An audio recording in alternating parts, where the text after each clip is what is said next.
Hey everyone, Brian and Chris here for Work to Game, and I'm changing up the intro a little bit today. We've got a little bit of interesting leak drama, especially as it relates to leak and drama as it relates to World of Warcraft. Chris, why don't you take over for a second and tell people what we're going to dive into with this video? So in theory, this is a internal leak from Blizzard. This is shown in a way that looks like it's almost on like an internal server and kind of has people referred to by their, like, I guess their ID number. And it's effectively venting about a lot of the frustrations that the player base has. Whether or not this is an authentic leak, whether or not this is exactly as it was posted, and this is exactly the context, and there was nothing before this or after this or in addition to this, it doesn't really matter, because the frustrations here are not revealing hard analytics. They're not showing us behind the scenes views of a particular person where we can associate it with a name. So it's not really a timeline that we need to follow that specifically. It's mostly just a frustration about the state of WoW, and Final Fantasy XIV, of course, gets brought up in it. And there is a question of like, what is the state of WoW? What's going on here? And I think me going in, a lot of my frustration with WoW is redeemable. And so for the people that say it's not redeemable, I would say that if any community believes a game is redeemable, it would be Final Fantasy XIV. Because it would be weird for us to say that a game could be beyond saving. Just period. I think you gotta structure the question of redeemable with what's that pathway to redemption. Sure. Final Fantasy had a leadership change. They had and paid a ton of price, ton of cost. Yep. Yoshi P would say, says that he never wants to do anything like that ever again. Let's release a good game the first time and call it a day. WoW has been on the top. WoW has been in its, leadership, bubble, essentially, is what this article kind of alludes to, which essentially what I read when I read this article, I covered it over on Ginger Prime. You've got a post that's going to go up on Gaming Kinda. And here we are together coming today to discuss this, this article and share this, guys, with you. So feel free to let us know what your thoughts are, obviously in the comments. But the thing that it's really interesting is that this seems to echo what we've been saying for a while about the World of Warcraft, about like what is going on. And it sounds like there's people who want to make a good game, like anybody who's going to go work crazy hours for less pay in an industry where they're passionate about. They want to make a good game, but it seems like this starts to allude to like leadership issues, a lot of pressure coming from the top, which all of this seems to make sense. Like, so we're calling this leak, we don't know if it's exactly true or not, but the sentiment, there's definitely truth throughout the article, at least that as a developer, I recognize in the post itself. So that's kind of something which is kind of, not an employee, they seem to be industry adjacent, like just the knowledge of it. And, and it's and in my mind, it's written actually incredibly respectfully for how much frustration is in here. Yeah. I think it's definitely giving people the benefit of the doubt, and it's understanding that we got here through a series of decisions that to individual people at individual moments seemed like a good idea. Yeah. We're here. It's not like somebody woke up in the morning and goes, I am going to crash this company. Like, no, we got here through a legitimate path that was well-intentioned. We are taking this thing down. The road to hell is paved with good intentions. Like that intentions alone can't carry a game. Yeah. So let's go ahead and dive into it. I don't foresee us just reading the whole article. If you guys want like the full read through version of Chris or me, obviously check out our personal channels in that regards. But let's go ahead and stop. Let's go ahead and start with the high notes. I think obviously the introduction is really critical in this regard. Do you want to take it or do you want me to, Chris? Yeah, sure. All right, go ahead. So Shadowlands is a crap show. Critical response, player drop off, and just about every engagement metric outside of the cash shop has been catastrophic. Higher up. Sorry, can we just talk about that first line? Yeah. Because it's so fascinating. We talk about how, like, your story about why you originally quit WoW before you went back. I think that line says like a lot. Before we even get into the concept of the cash shop is clickbait fuel. The cash shop is anything, because it's like cash shop is going to invoke a visceral response, whether it's to throw money at the screen or to like run away screaming. But the metrics, all games have them. All games have them. But the metrics, right? The key metrics for engagement, which is something that like that drove you out of WoW for the original time, because it was like, oh, I got to do this. Right. If you're looking at the wrong metrics, if your metrics are set incorrectly, it looks like everybody's having fun, but then they're not. Do you want to talk about that before we move on? I just think that first line is The powerful. reason that I quit WoW was because it slowly felt like I had to do more and more things. And so from a metric standpoint, since they can't gauge fun or frustration from my side of the keyboard, it looked like I was playing more and more. It looked like I was clearing more and more of the content. It looked like I was engaging with a wider and wider set of the systems. It looked like a healthy trajectory. And then all at once, I got really frustrated. And as I pulled back, I tried Final Fantasy XIV. As I unsubscribed from WoW, I stayed in Final Fantasy XIV. And now I play Final Fantasy XIV as my primary game. Metrics-wise, it looks correct. If you cannot follow metrics with context, if you have one metric, no other data points, and you have no context for how that metric was correlated, what it could mean, what it could not mean, other things it could mean, if you can't do that, you should be running blind. Like, it will cause more harm than good. And I think WoW is a perfect example of where they look at a metric one way, one time, and then make a decision based on that. And when it assumes something wrong, it takes them rapidly and wildly and confidently in the wrong direction. Mm-hmm. Yeah. So no higher up expected this because we are too big to fail. If we built it, they will come mentality. They refuse to accept their focus on the world being a begrudged mechanic to funnel players to raiding is not appealing to the player base at large because it appeals to them. They have spent the last 4 months trying to course correct, but there is no solid direction, and the response to 9.1 has only made things worse. I don't know what the response to 4.1 looks like internally. If we assume this is an internal thing and that this is a mentality that is discussed openly and honestly inside Blizzard, I have no idea what their thoughts on 9.1 are, because the lead up to 9.1 and the delays around 9.1 have been filled with frustration, filled with burnout, filled with this is all the same stuff. But 9.1 as a raid seems to have some decent praise from at least the raid content I've gotten to watch. People in Korthia, I've watched some content creators. I've reached out to some friends that play WoW, and they've said it's really fun being in zones where there's other people. Yeah. So to the people that are still playing, I don't think 9.1 is an utter disaster a whopping 2 weeks in. If they have to live with 9.1 for another 8 months, they may feel differently. Yeah, exactly. So on that note, though, is that what you're looking at is that there's a common within gamers mindset. This isn't everybody. Most likely this isn't a lot of people within our own community. So I'm kind of preaching to the choir here, but it's that more time equals better game. And that's not true, right? So more time equals better 9.1. You're thinking in the back of your head, oh my gosh, they're building. Okay. They need more time. That's great. I'm giving them every opportunity. Like, I love this game. I love this community. Nothing wrong with it. Not saying that you got to go hate on WoW. Like, that's not who we are here, but and then 9.1 comes out, and even if 9.1's an 8, right? If you thought it was going to be a 10, like, you're still walking away, etc. If a lot of people, it's an 11. What if it's the greatest patch of all time?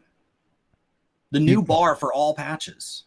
Right. Well, that's what you would need to deliver, right? Like, that's what they would need to deliver on immediately, namely because that the expectation, the delay, and then also, hey guys, we're all having fun over here, right? Like, why come back? And one of the things that's really key that sets 14 apart, positive or negative, your view on it is always open for discussion. And I'm talking to Chad here, not Chris specifically, but that 3.5 month cycle it's a new opportunity to say, hey, we got some new stuff. You want to come back and check it out? But guess what? Like, even if you don't come back for that patch, there's another one in 3 to 6 months, 3 months. And then there's another one in 3 months. And, oh, by the way, like, are you excited about our newest expansion, Endwalker? Well, that's great. You've never played this game before. Guess what? That's going to be happening. And then you already have an impassioned community, and a passionate content creator base that says, yeah, like, outside of like the COVID delay, things have been still running. Yes, we lost a few things. Okay, that's fine. But we still got things. And we still got them once everything kind of set itself up and got back on schedule. So if nothing else, like, you've said it before, and honestly, it's a quote that I quote all the time now. Content is king. And so WoW with 9.1 had to come in really strong to kind of pull some of that back. And I'm sure it did. But then essentially, at least what we're seeing, and this is obviously, it could be one-sided and biased, at least what we're seeing in it is that, well, I checked it out.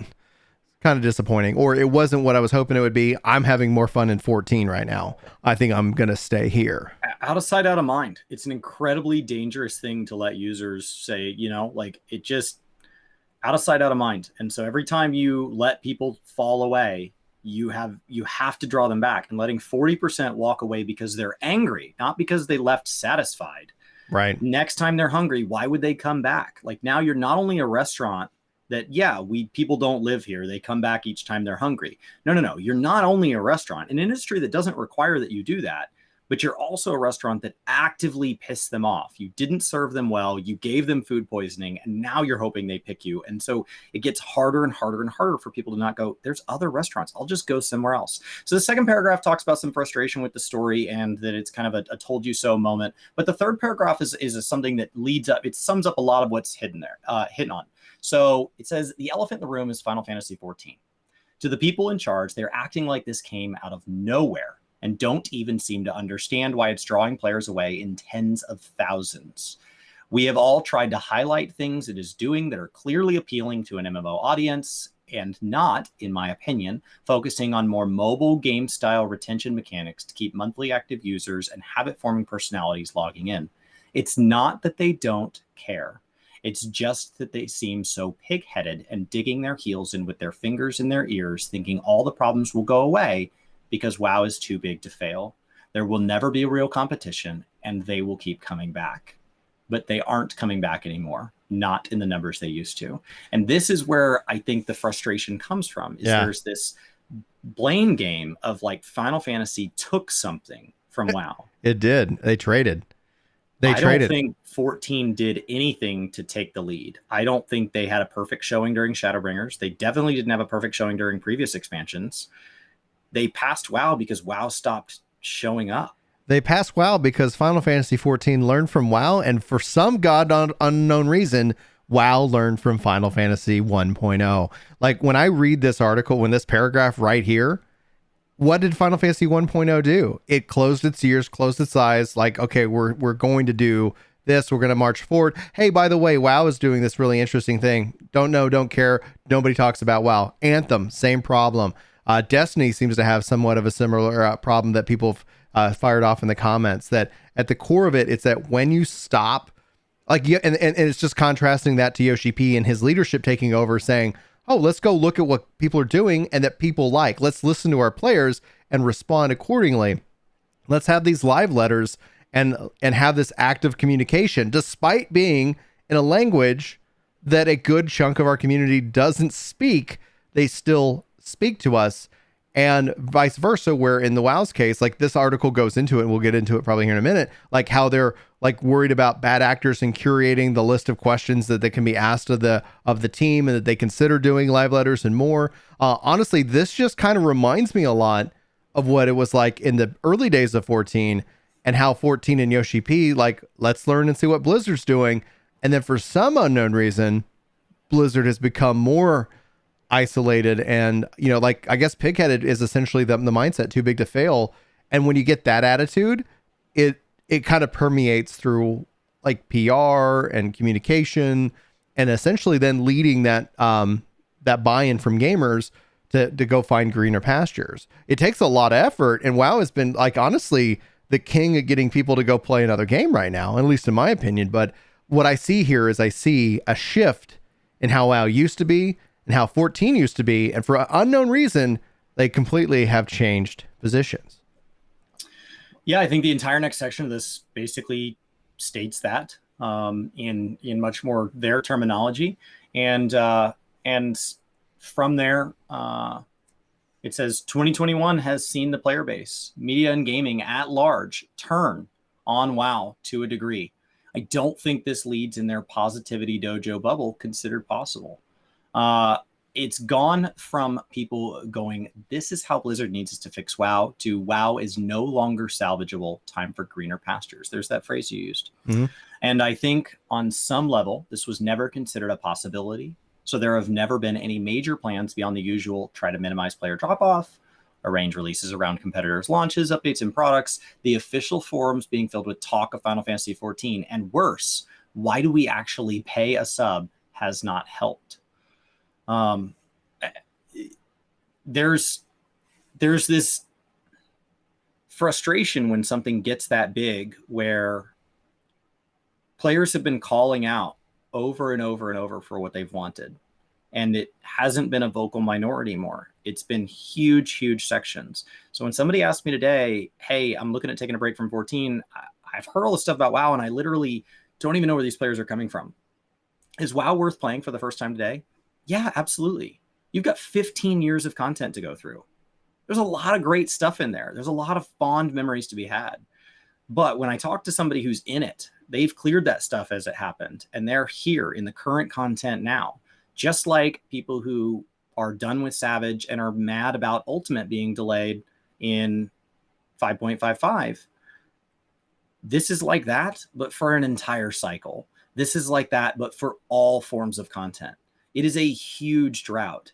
And so when they're saying, well, it's the player base turning on us, it's these people that want to see us fail. The fact that they've been calling out for you to change and saying, this is what I would do, this is what I think they need to focus on first, says they still care. It's that they're now saying, you know what, you do you, I'm out. Like, that's the moment. Like, I'm not going to be here when you crash at the bottom. Right. Like, turn the lights out when you leave. I'm done. It's a hubris in a way that it's like the devs like, oh, they'll come back, right? Like gamers, and especially with these games, like one of the things that I think that it was Josh Strife Hayes, struggling with the words. He was talking about how MMOs are more than just a game. They're like a community. They're a service. They're like all of these other things, right? So if you think about WoW as just a game, yeah, like an initial playthrough, and you go and you do it, and you bounce out. The question is there a place to invest, a place to call home? Is there a future? And right now, I'd say probably. I don't see that kind of drying up, but there's a risk, right? And so then you start to weigh those risks. You do that in a bubble. You just put WoW off on its own little island and say that's what it is, and essentially there's no problem. Like, you can play our, be in our service community if you want, or not. It's fine. You'll come back, etc. But now there's a real contender, and I would argue there's always been a real contender. 14 has always been a contender to WoW. It's not, but it's always been. Even though Yoshi P's like, we're not competing against WoW. Like, it's like y'all will make that like competition. I'm just going to be here doing my my best. I want to make the best game possible. This is my life work. Like, these are some of the things that he said. But something that he's also said, Chris, you're keenly aware of this. Yoshi P with Shadowlands removed the benefit, the bonus structure tied to Metacritic score. And in doing so, Final Fantasy XIV had the best Metacritic score for any MMORPG. Let that be known. An MMORPG. Typically, you see an MMORPG maybe get an 8 because it's reviewed by people who really don't like MMOs, but it's my job. I'm pre-launch media content, and they're like, well, it looks fine, hard to say. Looks good. All right, yeah. Don't really know what's going on here.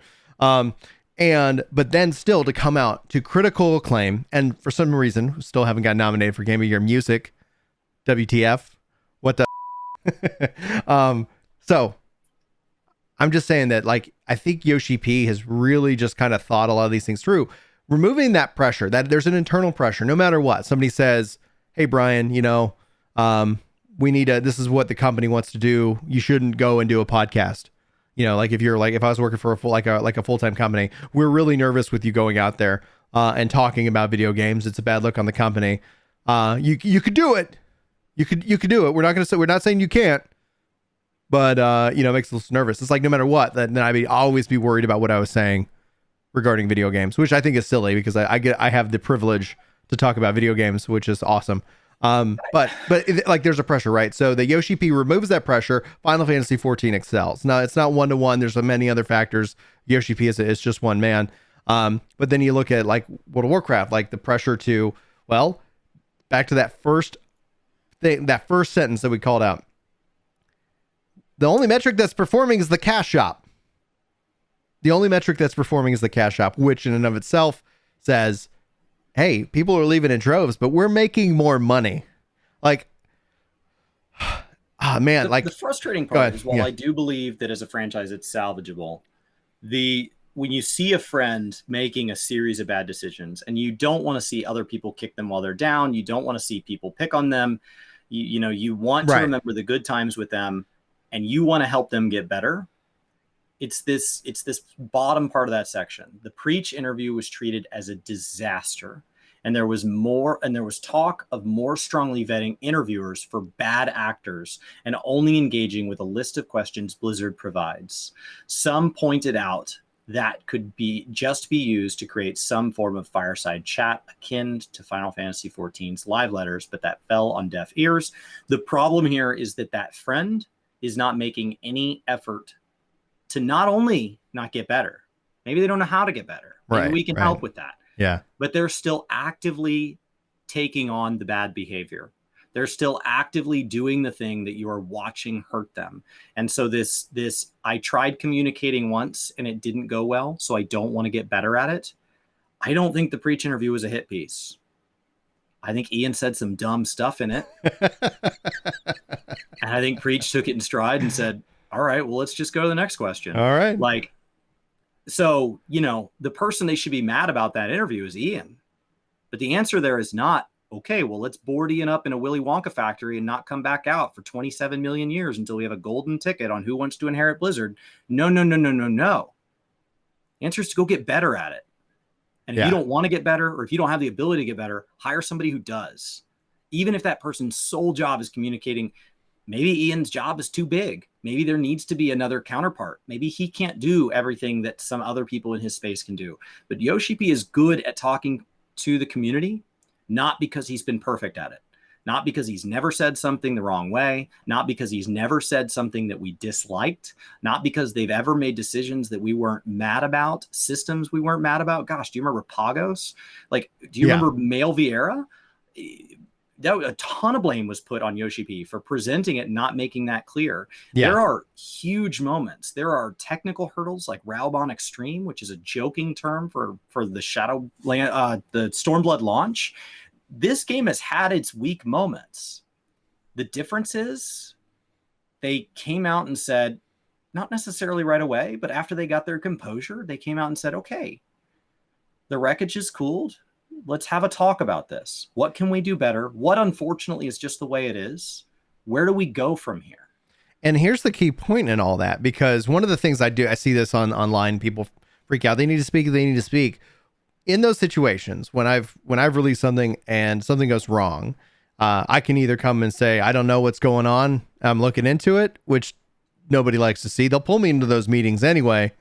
And it's like, okay, we're looking into it. We're trying to find out why. Or I can go find out why, find the root cause, and then present the information to everybody. And sometimes it just takes a little bit of time. It's not like an instant thing. Sometimes it's like you got to dig through a lot of code to go and find like, oh, that's tripping up whenever this one situation that we never tested for happened because we had a smaller test group and we didn't discover it. But on that note, though, even with FanFest, but even with the issues that Final Fantasy XIV has had, they've learned from those and they've gotten better. They've learned, they've listened, they've communicated, and then they've corrected each and every time, to the point where when you went to FanFest, I was pointing out issues that the FanFest used to have that are not issues anymore. It's like for year one, that was a problem. They got that fixed in year two. Year two, this was the new problem. They got that fixed. Year three, year four went digital. So it's like, I'm so impressed by that. Raban, we didn't have that in Shadow Bringers. Nope. We didn't. They saw it, they learned it, they fixed it, and then we went forward. Was the new thing later on. Red Chocobo. So and then essentially though, what's really interesting though is that talking about if they could remove the line, no king rules forever, being that that's a line that a lot of people are tossing around when it comes to the struggles that World of Warcraft is facing. I don't necessarily think that's telling. I think that's petty. That's a really good way to cement that as your reputation. That will guarantee that's your byline. Right. That's like it when come on guys, like it's the Streisand effect each and every time. Each and every time. 100%. You want to have something hidden on the internet? I think you should retweet it and own it and nobody's going to care. Like whatever. But it's going to be like if you want it hid, suppressed, like there is an active movement, especially when it comes to the internet, to say keep showing up. Yeah. So you talk about going and reporting to those people, but this reads as, but you're only going to go investigate the problem and report back. Yeah. If the problem's not your fault or if the problem's fixable. Mm-hmm. If the problem's ever your fault, or if the problem ever has bad news, I have bad news, guys. We're just gonna have to live with this one. No. I don't want to do that. I want to line up my interviews. I want to line up my questions, and I really want to only play when I can get a win. My understanding of the Preach interview is that Mike was given topics that they were going to hit. And so his questions were written knowing that. As a matter of fact, some of the questions that he said in his kind of post interview video afterwards, when he thought back on it and had a chance to reflect, was, I wish I'd been able to hit a little deeper on those subjects. And to be honest, the mistake I made as an interviewer is I didn't write a lot of questions about it because they said they wanted to talk about it. So I just assumed we'd address it. And I should have done a better job communicating there, right? I should have done a better job kind of hitting that point and seeing if I could get some context on that. The things that are landing poorly are the parts where, like, Ian basically told the player base that if you think people with better gear are scaled too high, you just need to get better at the game. Like, it's moments like that. Ian didn't make him, like, Ian wasn't baited into saying that. Preach didn't bait him. He said, hey, this is something we're seeing. And Ian didn't say, well, let me look into that, which Yoshi P is famous for 30 or 40% non-answers, mostly because people ask questions that he's not going to answer. Hey, can you tell me more about the job's next expansion? Yeah. No. Can you tell me what's in the next story patch? No. Speaking of which, this one obscure cosmetic item that matters a lot to me, and in this moment I'm asking you a question, there's no way you could know. No. I have to get back to my team on that. Like, you're not going to get an answer in that moment, even if he does later come back and say, hey, you guys gave some feedback on this. I'd like to go ahead and say this patch, we're actually addressing that. But in that moment, he doesn't commit to anything. Right. We were talking today about World Visit. When is World Visit coming, Brian? The data center visit. At some point in the future. Yeah. So, and that's the smart play. That's the smart play. Like we've said it 100 times, don't give us a date and then move it. Don't cyberpunk it and say it's coming. And then eventually you come out. No, like, especially if you don't have to announce, don't announce. If you don't have to, don't. It's not critical. It's definitely needed. I'm not saying that it's not going to be an amazing feature. I'm thrilled data center visits coming, guys. But it's not like whether you tell me today or you tell me and then all of a sudden it's live. Like, awesome, let's go, let's do this thing. I do want to like plug though. If you want to catch up on all the different Q&A, Chris did an incredible summary grouping the questions. Honestly, it was probably one of the best that I've listened to in a long time. So well done, sir. Good job. Post over on Gaming Kinda. If you don't know Gaming Kinda, you can always use the command Chris in chat and it'll give you the link and you can go subscribe for roughly 40 minutes. Like we joke about 22 minutes later here. 43 questions. So I couldn't believe I got it under an hour. Dude, yeah. Honestly, tip of the hat. Like, that's an achievement unlock, guys. That's a freaking achievement unlock. So anyway, it was like, that was a fantastic summary of the interview, but you're absolutely right. Like, there's things, and so, but Yoshi P sits down and he takes those questions from the community, and the fact that it's just night and day, it ties back to exactly what I was saying. If this feels like, if I was an active WoW player, this feels like I felt like back in 1.014. What's going on? Where's the information? They're not listening. We're just posting into the void. We're being told that they know better. They're going about their own way. There's like, what are you trying to do with the game? Yoshi P even made Final Fantasy XIV 1.0 all the way up to 1.23 playable. And honestly, at the end of the day, like anybody talking about the classic 1.0 server is referencing 1.23. Yoshi P brought in a lot of stuff to that. They did stuff to that game. Great. However, like, it's, we had the story that we had. 14 now is in a much better place due to policy changes. These were changes not just with the Final Fantasy Online team, 11, 14, the division that Yoshi P is in charge of. This has been fundamental changes to the entire culture at Square Enix, to the point where Yoshi P says, yeah, we'd like to open up an API, but there's still people who are afraid. There are people who are afraid of it. And it's still a battle that you have to kind of fight, like this mindset. What's changing? What's happening? How are we willing to give up that control? What if we give up that control? We can't get that control back. All of these things that are at play here. And honestly, at the end of the day, it is night and day. And that's why I'm thrilled. Like, I love the fact that Final Fantasy XIV is excelling to the point of selling out digital copies, to the point that like players are having to like figure out how to get on. And I'm just sitting here wondering, what's going to happen? Because if that's happening now, and let's say that continues to happen, and let's say the house servers, and it's not easy, there's just not sitting there, does Final Fantasy, and this is kind of an aside, welcome to the podcast, a mini podcast within this podcast slash video. It's a video within a video. Like, will we see Square Enix make a relationship with Amazon or Google or Microsoft? Is like some form, like if this continues, like if they're getting 1 to 2 million new players every month, all the way up to Endwalker, they hit 30 million before the expansion drops, and people are just saying like, I've got a 10,000 queue. I want to play 14, but I can't. That's not actually the scary thing. The scary thing is people tweeting, I love your game. I tried buying it for 3 hours and I couldn't. I went to the store to buy it and it said code's not available. Like, that's scarier. When somebody says, I tried to give you money. Yeah.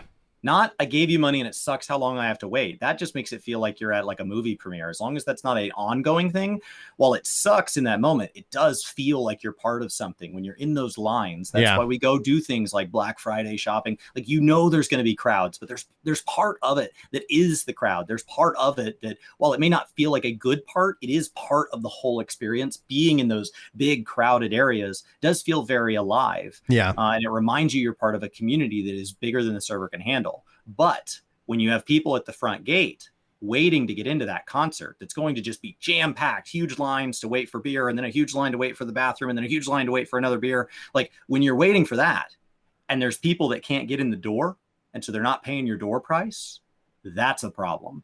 So I think the big thing that's been exposed lately has been, it is time to update your shop, guys. It's time for your launcher to be a better catch-all. It's time for your website to be a better catch-all. Yeah. It's time 100% for you to start taking more control of that. Right now, you buy codes.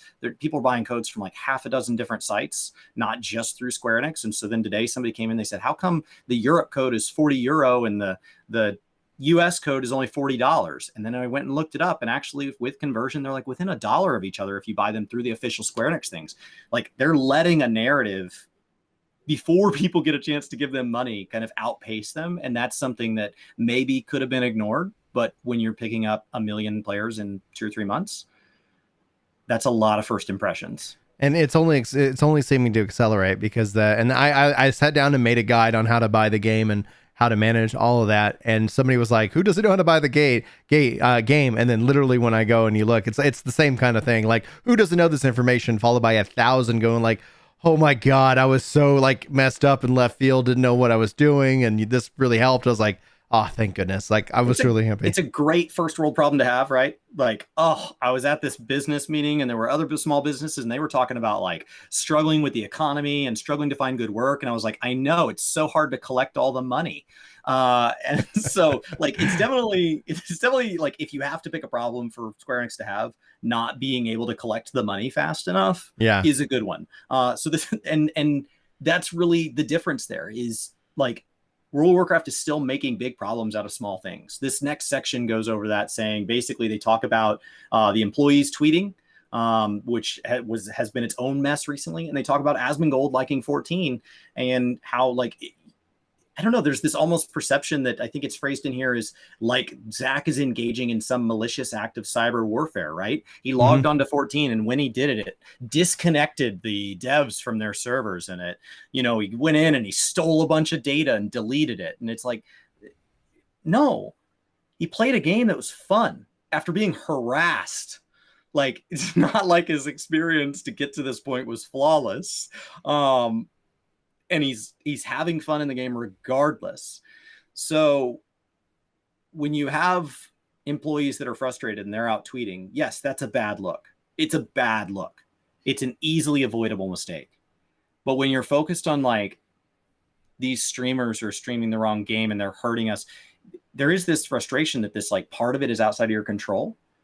I will tell you that if you are doing so good that only things outside of your control are keeping you down, you are doing better in life than I have ever been doing at any point in my life. There is always something I could be doing better. It can feel like the things other people have control over are the bigger things in the room. But I think WoW has plenty to tackle in their own house without worrying about what gets tweeted and what Asmongold's playing. Like, if that's really what's going to determine if WoW has a recovery or not, they're in huge trouble even if he likes their game. Like, that's just not a reliable strategy.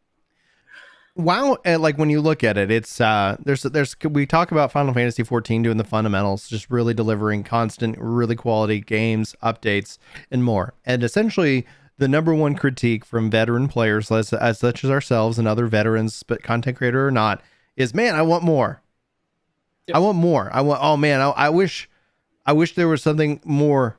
I wish they added more. Like with the, especially with the knowledge that it's not easy. It's not a light switch. There's not a, oh, let's just press the more button and then there they go. We were gonna put more content in the patch, and then we just didn't. We just didn't. No.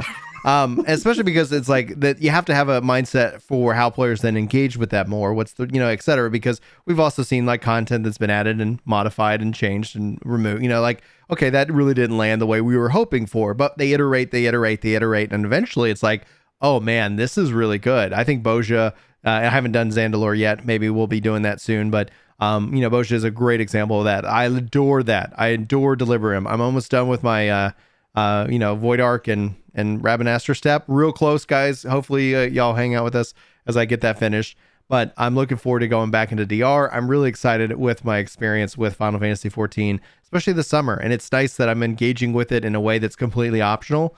So it feels, especially over the summer and I'm so busy, so much more engaging and so much more joyful. Anyhow, so on that note, it's fun. It like I said, it's the foundations that in the fundamentals. WoW has a lot of catch up to do. Like it's like when you're number one, you're top of the hill, and then like all of a sudden people look over and they're like, "Holy crap!" Like there's some really cool stuff going on. It. Let me just name one thing: console support.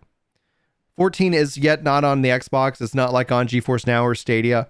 That's a thing that Yoshi P has talked about in terms of, they want to bring it to more platforms. They just don't have the bandwidth right now. I think honestly, probably that focus should be on server space, getting that selling the game.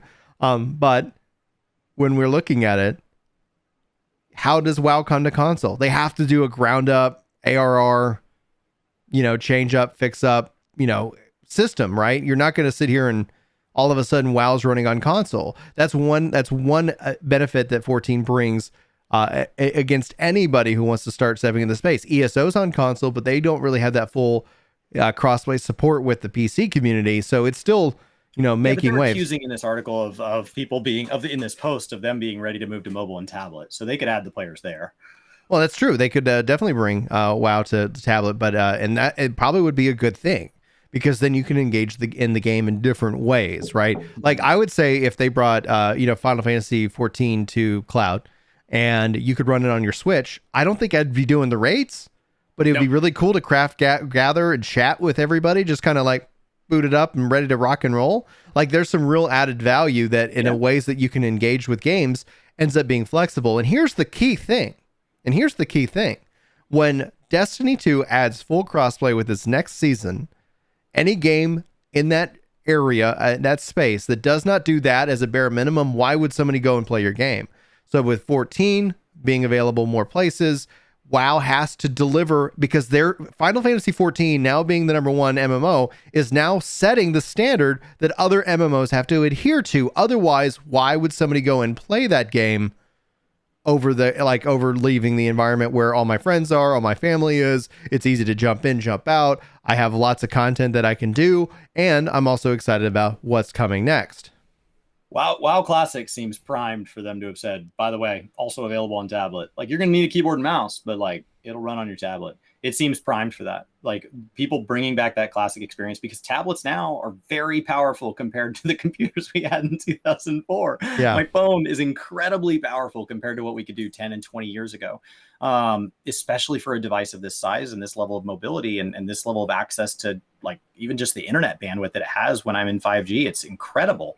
And so I think that the one thing that's in WoW's corner and the one thing that gives me hope is a lot of people go, well, they'd have to really rebuild. They'd have to really from the ground up change things. Well, thankfully, a lot of what's got them in this mess is they're really good at rebuilding everything from the ground up and changing things.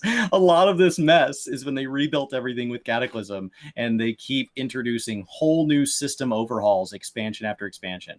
Legion is wildly different than Warlords of Draenor. BFA is wildly different than Legion, and Shadowlands once again layered on whole new systems. Nothing like Covenants existed to this degree before. Nothing like the Maw and Torghast existed before-ish. They can take a system and they can stretch it until you're like, oh, well, I really liked Mage Tower. And they're like, oh, cool. Here's something that's also in a tower. And like, that's the only thing they have in common. And so if your concern is, well, could they go far enough left or right to get to something I'd enjoy? Yes, because they can go so far left and right that Retail and Classic look like two totally different games. We don't need a 2.0 Classic, because as much as we've had things change since The Realm Reborn, the fundamentals are still there. Would it make sense to have that third chapter though, where you have Classic, you have what people call Retail as its own little environment, and then you would have WoW 3 or 2, like whatever you want to call it. Like if you just let WoW Retail embrace its inner cash shop and go take on BDO, and then you 100%. You have an actual retail World of Warcraft launch, right? And it would be a brand new. Not to make it very clear which one I'm interested in. Like a WoW 2. Imagine being able to sit here and say, you know what, it's 2021. Technology is like, because when you look at it, WoW is it launched in 2004, 2006 ish, that time frame. It's an old game. It's a game that's been around. Yes, it's been reinvented, but you have Classic, you have essentially the mid tier, and you can have this saga of, okay, great, that's stopped. But now you have the foresight to say, people might want to come and check this out. Let's connect the account. Let's have that one WoW subscription. Right. Guess what, guys? WoW 2 is launching. I'd call it WoW 3 at this point. One party system. I can whisper to you. Yep. I can see which game you're on. Yep. You say, hey, I'm in game 2. Do you want to join me for this dungeon? Yep. Yeah. And then I just pan over. There's a lot there. They definitely have the resources to get there. Obviously, games always have players go through and like rebuild a section of their game in Unreal, and we're always reminded that, like, yes, a game is more complex than what one person builds in their free time to look, but the renders are unreal. That, like, literally, it's the perfect name for it. Unreal Engine always felt like, oh, that's a cool name for an engine. What they're doing when you see an MMO, when you see Final Fantasy XIV rebuilt in Unreal, it is unreal. Yeah. It's insane. And so if there was going to be something of that degree, and they said, Mario, you know what? We're just going to Unreal. let people be mad, and we're going to print our money for 2 more expansions while quietly and secretly we prepare World of Warcraft 2. Exactly. And then we just drop it on everybody. 100%. 11.0. And we go, in 11.0, if you want, you can continue with WoW Retail. Or you can start a new adventure with your same subscription in WoW 2. Yeah. And like, if they had, but like, nothing that's gotten them to this point makes me think that their current cultural and structural and leadership and everything about the way the system is set up now is ready to handle that. Now, so Sleepy Moogle says, I guess that it's a risk to their brand if they basically just let the anger simmer. And honestly, I think sometimes, like, every case of internet outrage is going to be kind of unique. There's different, like, the rules are always changing, but overall, typically when it comes to anger, the best thing to do, at least from my perspective on the internet, is to be quiet about it, because there's something that's going to piss everybody off coming right around the corner. There's no reason to cement yourself as one stand or the other, because then you can say, oh man, they're pissed. Okay. And then all of a sudden the anger shifts focus. Learn from it. Yeah. Learn from it. Absolutely. Keep making the same mistake, because they'll be more mad the second time and the third time and the fourth time. Especially when it comes to gaming. And here's like the real key point I want to hammer home on this is that actions speak louder when trust is damaged. Yoshi P, he could come out and say, we're going to do all this great stuff, but the trust in Final Fantasy as a franchise, it was so damaging to Square Enix that I think 14 ARR was the only option to save the company. But that being said, is that Yoshi P didn't sit here and talk about, okay, we're going to have ARR, we're going to have Heaven's Word, you're going to really like that one, we're going to go this way. I'm so nervous about Ashes and New World. Actions. Same thing with New World. Same advice I would say for anybody like on New World. Like, Amazon has to show us that they're trustworthy in terms of their game and their AGS, Amazon Game Studios. They can tell us about a 10-year plan all they want. Many companies tell gamers about their 10-year plans all they want. It's the games and it's the companies that actually take action on that earn the trust of the gamers, that when they say, hey, we're sorry, we're learning, we're listening, when we make a mistake, it's kind of like a bank, right? Like you have a trust deposit, like, okay, the way, you know how you deposit trust, you earn it. Once you earn that trust, sometimes you make withdrawals, because guess what? You're a company of humans who can make mistakes, right? And there is a conversation here about how we also need to be forgiving and listening when a company does the things that made us mad and they correct them, and to re-engage with that, because it's important, because that's feedback they need. Hey, we fixed the thing that really like we sucked at and we're so sorry. And then you re-engaged. That was worth our time. Oh, you burned the bridge and you don't care about us anymore. Well, I guess that was a waste of money. And that just communicates to the industry as a whole, like, well, don't do that. Like, you're screwed once you're screwed. But that's being said, is that Amazon right now has to, they got to do the work to deposit. They got to earn the trust. And it's then the only bank account they don't have a deposit in. Yeah, it's they have money Doesn't buy trust. Money does not buy trust. It so it buys you a seat at the table. People will try their game, but they're going to have to earn that. And like they say, they're willing to stick around, but like you said, the only thing that can back that up is doing it. Yeah, 1,000%. So I think right now what we've seen, expansion over expansion over expansion with World of Warcraft, is they've been just withdrawing trust from that deposit, and everybody's got a certain threshold where they're like, all right, I'm out. It's hit that threshold, and so they have to either figure out how to claw that back and work on it, and figure out the problems and fix them, or they're just going to essentially either go into a state of managed decline, essentially just kind of milk the game for what it's worth, and move on, whether they make it 2 or not. And that's a theory that that's a concern I have with Activision being in charge, because the more mistakes they make, Activision is a publicly traded company. It's one things we actually don't really talk a lot about the difference in a publicly traded company on this thing, is that who are they beholden to? Not the gamers. They're beholden to their shareholders. A publicly traded company is beholden to its shareholders' interest. Legally. This is not an issue of what they want to do. A lot of this article, a lot of the tweets that we saw, like essentially that kind of like relate to passion and games and money, and like but Square Enix is public. Square Enix is public. But there's also, I think, like when you look at it, like if you have a separation where as long as you're keeping them happy, like Nintendo's public, right? And there's been times when Nintendo's made mistakes, and what you see within Nintendo is the leadership says, we're taking less money. We messed up. We're going to get this fixed. And so it's like, there is I would say, if nothing else, I see it over in Japan a little bit differently than I see it here with Activision. I'm saying, well, we're going to let all you go. And I'm going to get this bonus. And honestly, from a legal perspective, that was all negotiated years ago. Like, right. If you're mad about it, getting a paycheck that you always knew was coming. If you're mad about it, buy a share. Right. Yeah. Timing is, optics are bad. Optic was terrible. Horrible. Paycheck was right. If you're mad about that, buy some shares, go vote on the board. And if you got a lot of money, go, you can go make all kinds of changes. Companies. So accusing WoW of it being a money problem, well, then are you telling me that once Endwalker makes Square Enix a bundle of money on top of everything 14's already made, then that they're doomed?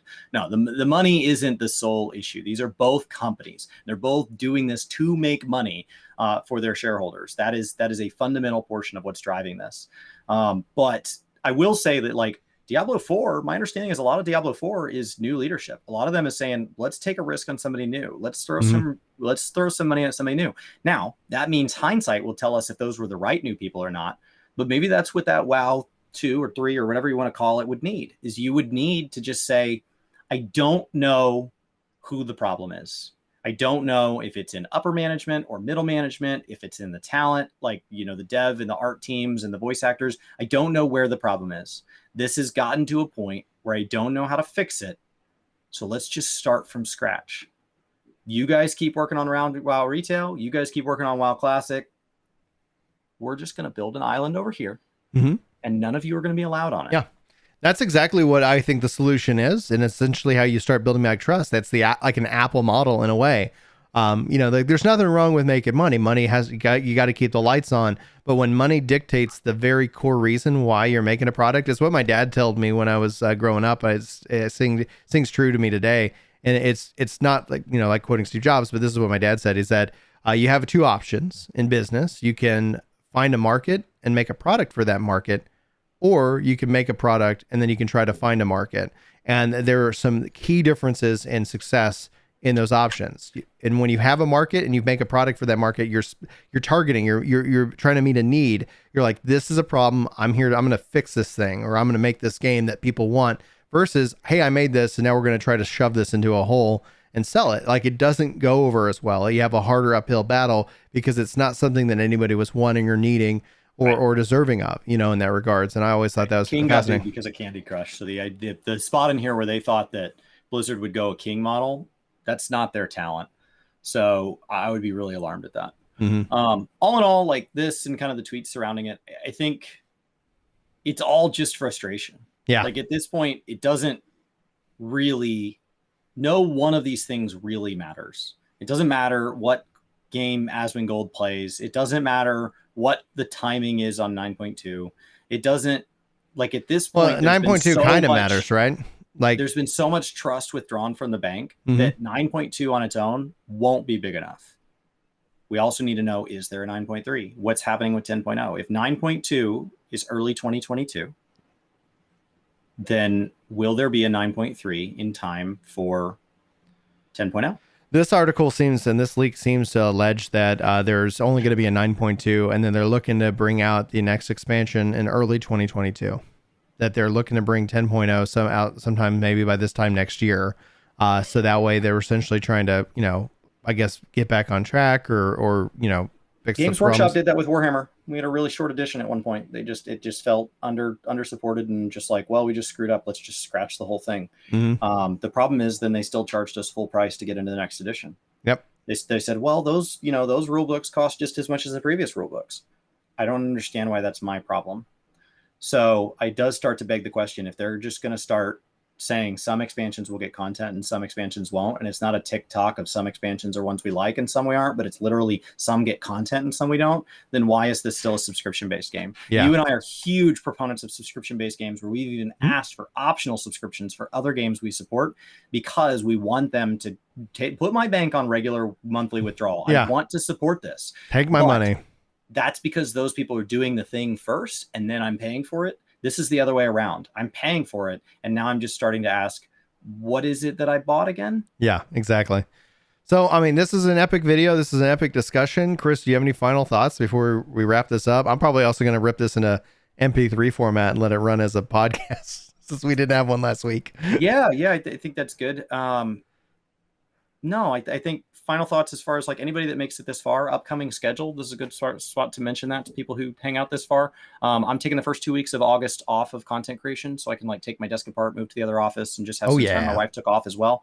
We'll be back for the third week of August to celebrate 5 years on YouTube. August 8th is our actual anniversary of 5 years on YouTube since the first post of what turned out to be many. Brian, you said you might be streaming during that time. So my plan is to stream Monday through Friday, kicking off at 8 and going to like noon, essentially kind of doing a morning shift like I did last time, kind of when I covered your slot. I can't do 6 hours.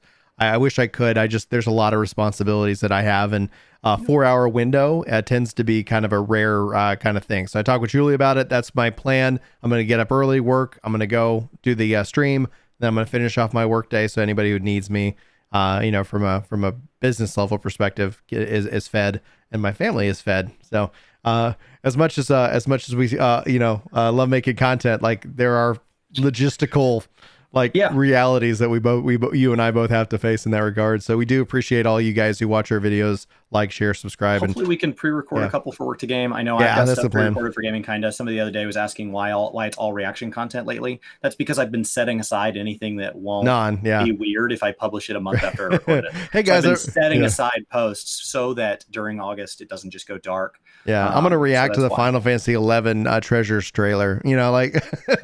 Way to miss that one, Brian. I filmed this 10 years ago. Let's go. Before reaction content was a thing. So that's going to be what it is. And there's also like chat's talking about, there's a lot to react to right now. And it's topical information. Like reaction is like the conversation the internet's having at the moment. So it's topical. And there's not new in-game content, right? So it's not like next week, I think I'm going to set aside some time to go clear E11S for the first time with Todd.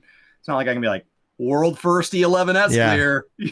So for those, so for those of you hanging out with us live, just note that we'll be posting this up on Work to Game for y'all. So if you missed it, you can go watch it there and hopefully enjoy the video. And if you do go watch it over there, we have the clip feature now. So if there's anything that stands out to you, clip it for us and tweet at us with the clip, because I'm very curious about that. So links should all be in the description if you want us on any other socials. And also if you want just Chris and I's opinion about this individually, we have our videos up. Mine's already up. Chris will probably go up pretty soon. And that's going to be, I think, some really exciting, guys. For all the likes, favorites, Twitch subs and stuff like that, y'all support is mind-blowing. And also, as a last final announcement, if you guys are listening to this in MP3 format, you know already, you can we've rebranded the podcast from Casually Hardcore. The name alone kept getting us in trouble on YouTube, so we're bringing it back as the Crystal Core Radio Podcast, which is the podcast I ran back when Final Fantasy XIV was originally announced. So we're just going to keep the numbering the way it is. So going forward, it's just going to be Crystal Core Radio. So hopefully that's not too confusing. And you can now subscribe to it anywhere. Like it's every place feasible. If we could get it on your Samsung fridge, we will. I've got good news, Chris. It is on your Samsung fridge. I'm not joking. Like he makes a joke and I'm like, yeah, we're there. So you can also subscribe to Epic Loot Radio, which is the Ginger Prime podcast. So guys, just note those are both separate. If you guys are listening, please rate the podcast. I'm very curious as your feedback. I was actually reading some of our reviews on the podcast itself. Very glowing. A lot of people who've rated it really appreciated it. So that's going to be what's happening, and hopefully you'll be getting more podcasts from us going forward. So that's going to be it for this epic video that also turned into a podcast. Yeah. I have no way to exit. Why don't you take us out, Chris?